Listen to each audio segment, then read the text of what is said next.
Morning all. இன்றைக்கு அமாவாசை என்று சிவன் நம்மளுக்கு கொடுக்கக்கூடிய பிளஸ்ஸிங்ஸ் என்ன, கைடன்ஸ் என்னன்னு நம்ம பார்க்கலாம். ஸோ இன்றைக்கு நம்மளுக்கு வரக்கூடிய கார்டு என்னன்னு நம்ம இப்போ பார்க்கலாம்.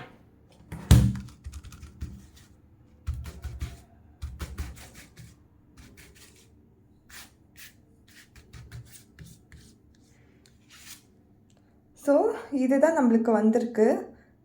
சே no and release Burton.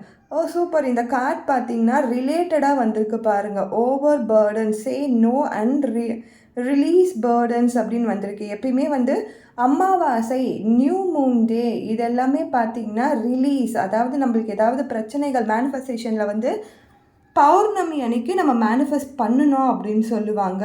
New moon day அன்றைக்கி நம்ம ரிலீஸ் அதை பண்ணலாம். நம்ம எப்படி வேணாலும் வச்சுக்கலாம். பௌர்ணமி அன்றைக்கி நம்ம மேனிஃபெஸ்டேஷனை ஸ்டாப்பும் பண்ணலாம், அமாவாசை அன்றைக்கி தொடங்கவும் செய்யலாம்.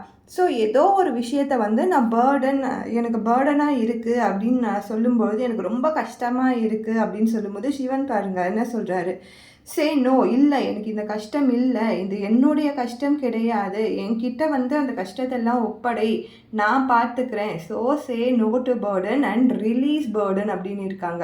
ஸோ நம்மக்கிட்ட இருக்குது, நம்ம மனசில் என்ன பிரச்சனை இருந்தாலும் சரி, நம்ம தாட்ஸில் எந்த பிரச்சனை இருந்தாலும் சரி, நம்ம வாழ்க்கையில் இருக்க பிரச்சனையை நீ என்கிட்ட கொடுத்துட்டு நீ அமைதியாகு அப்படின்னு சொல்லி இந்த மாதிரி ஒரு வாக்கு மாதிரி கொடுத்துருக்காங்க. You are talking on too much, try to be everything and everyone as a result feeling overburden.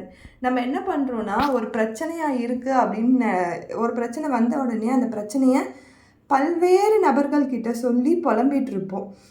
ஒன்று நம்ம வீட்டில் இருக்கவங்க கிட்ட சொல்லுவோம், ஆர் ஃப்ரெண்ட்ஸ் கிட்ட சொல்லுவோம், ஆர் ஆஃபீஸில் இருக்கவங்க கிட்ட சொல்லுவோம், காலேஜ் படிச்சுட்டு இருந்தால் காலேஜ் ஃப்ரெண்ட்ஸ் கிட்ட சொல்லுவோம். இந்த மாதிரி நிறைய பேர்கிட்ட அந்த பிரச்சனையை சொல்லும் பொழுது அந்த பிரச்சனை இன்னும் பெரிதாகிறதுக்கு தான் வாய்ப்பு இருக்குது.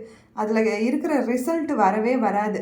ஸோ அதான் சிவன் நம்மளுக்கு சொல்கிறாரு, உன் பிரச்சனையை மற்றவங்க கிட்ட சொல்கிறத நிறுத்திட்டு என்கிட்ட சொல்லு, நான் உன் பிரச்சனைக்கான சொல்யூஷனை சொல்கிறேன் அப்படின்ட்டு. Thank you so much.